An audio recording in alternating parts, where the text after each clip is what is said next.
Agora, a gente vai falar um pouco sobre migração e fluxo gênico e de que maneira esse fator evolutivo pode influenciar nas frequências gênicas das populações. Isso é uma coisa que é bem óbvia, né? Se a gente for pensar que as populações se movimentam, né, de um lado para o outro e que eventualmente alguns indivíduos de uma população vão para outra população e vice-versa, com a entrada e saída desses indivíduos, entram e saem alelos de uma população. E isso acaba gerando uma alteração na constituição das populações genéticas envolvidas, especialmente se elas forem bem diferentes com relação a determinados genes, certo? Então, normalmente a gente observa melhor os efeitos em populações grandes, né?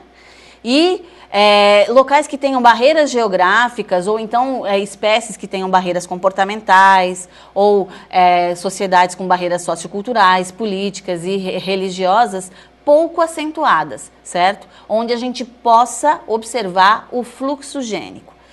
Existe uma diferença entre migração e fluxo gênico, e a gente precisa pontuar isso. A migração é simplesmente um movimento de indivíduos de uma população para outra. Mas o fluxo gênico se caracteriza pelo intercruzamento desses indivíduos, ou seja, quando eles chegam a um novo lugar e eles conseguem se cruzar, certo? Bem, com relação ao efeito da migração, então, ele depende das diferenças nas frequências gênicas entre as populações, certo? Se uma população tinha 100% de um alelo e 0 do outro, e alguns indivíduos de uma população que também tinha 100% de um alelo e 0 do outro migram, não vai ter mudança nenhuma nessa população.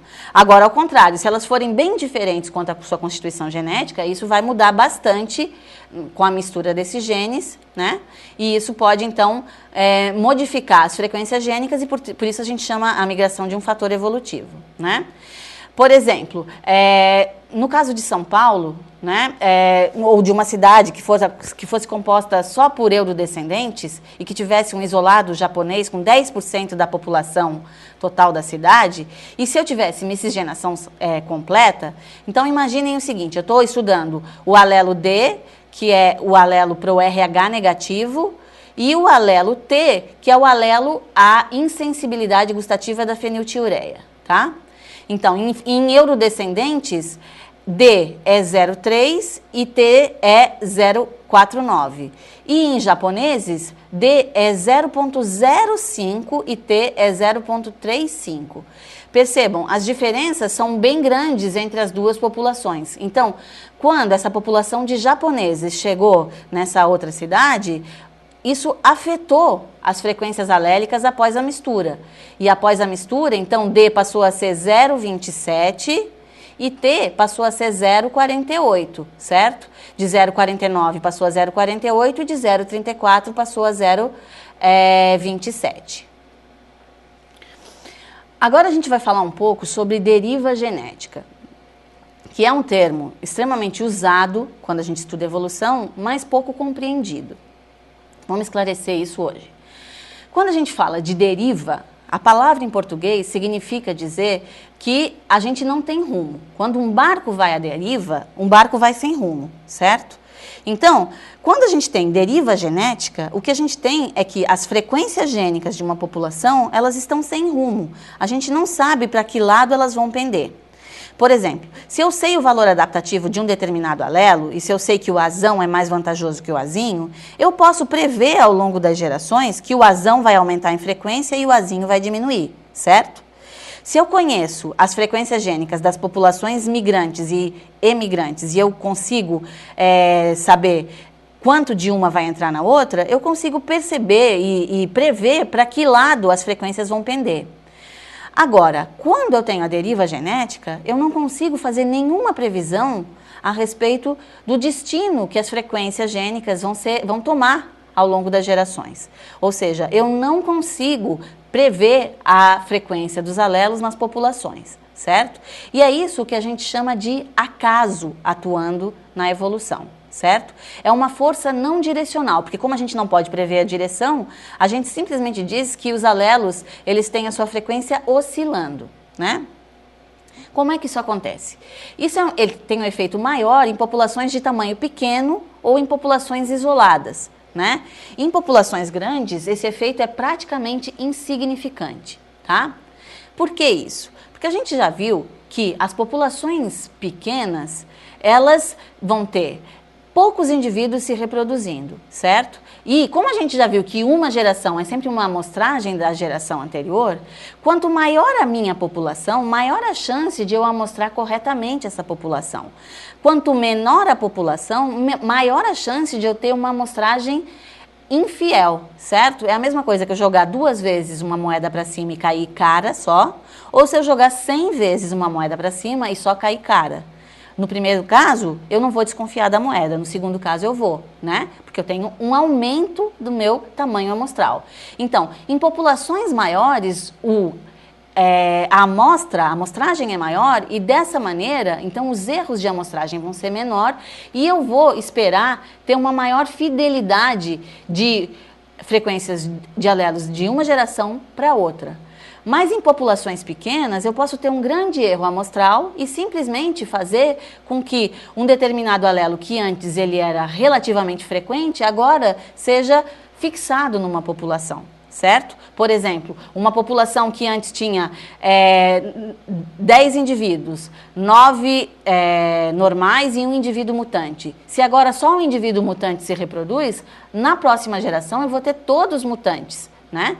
E isso não é uma coisa impossível de acontecer, é um fator casual, certo? Por exemplo, na ilha de Lençóis, no Maranhão, né, a gente tem uma alta frequência de albinos. E isso é uma coisa estranha de se observar, porque no Maranhão, né, numa região extremamente tropical, ensolarada, albinos teriam um valor adaptativo muito baixo, porque eles não têm proteção nenhuma contra o sol, né? Como é que se explicaria isso, então? Pela seleção natural não se pode explicar, certo? Se explica porque, na realidade, a população da Ilha de Lençóis, no Maranhão, ela foi formada por 30 pessoas e uma delas era albina. Então, a frequência de albinismo nos lençóis maranhenses, ela é muito maior do que em qualquer outra população humana, né? Porque tinha um indivíduo em 30 que era albino, ok? Então, no passado, grupos pequenos e isolados eram bastante frequentes, né? E daí, nesse caso, a deriva ela pode ter desempenhado um papel bem importante na evolução da espécie humana, especialmente porque populações pequenas estavam evoluindo e, por força do acaso, tinha suas frequências alteradas, tá? A deriva ela pode causar a eliminação ou a fixação de um dos alelos, certo? Então, eu posso, por exemplo, em populações indígenas sul-americanas, 100% de indivíduos são do tipo sanguíneo O, ok? Alguns poucos que tinham outra tipagem sanguínea, ou A ou B, foram eliminados pelo acaso. Já em asiáticos, só 30% dos indivíduos é do tipo O. Então, percebam que populações distintas, né, com histórias distintas, têm frequências alélicas distintas, tá? Bem, a doença de Huntington, na região do Lago Maracaibo, na Venezuela, é um outro exemplo de alelo que não é vantajoso, mas que tem uma frequência aumentada numa determinada região, tá?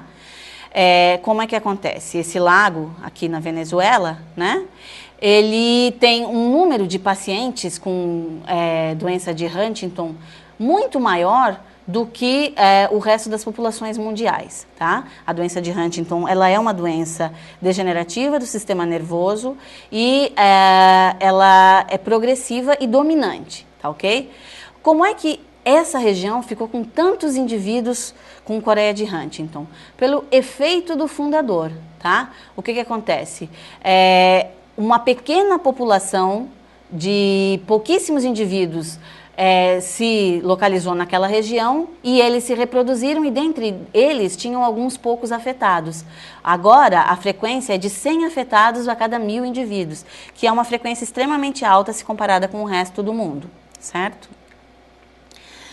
Uma outra coisa importante da gente entender dentro da deriva é entender o efeito de gargalo de garrafa, tá? Ou o bottleneck effect. Tá? O efeito de gargalo de garrafa, ele ocorre quando existe uma diminuição drástica da população, certo? E um novo polimorfismo é restabelecido. O que é esse polimorfismo? Uma nova combinação de alelos acontece. Então imaginem vocês o seguinte, eu tinha aqui uma população que tinha um monte de alelos distintos, ok? E agora aconteceu alguma coisa drástica que reduziu a população a pouquíssimos indivíduos. E agora a variabilidade genética dessa população está bem menor do que a da população que deu origem a esses indivíduos, certo? E esses vão ser os fundadores da nova população. Então, o que vai acontecer? Eu tive um gargalo de garrafa e por isso houve uma diminuição na variabilidade genética dessa população. Isso é uma situação extremamente comum em populações de zoológicos. Né? E com uma diminuição da variabilidade genética, qualquer mudança ambiental, a seleção elimina todos os indivíduos, porque não existe variabilidade, certo? Bem, o que leva a tudo isso? Leva a mudança, certo? Então, mutação, seleção, deriva e migração levam à mudança fenotípica, à mudança genotípica, dos indivíduos dentro de uma população ao longo das populações através do tempo. O que é tudo isso? Evolução, certo? Então hoje a gente termina essa aula e depois a gente vai seguir com teorias evolutivas, ok?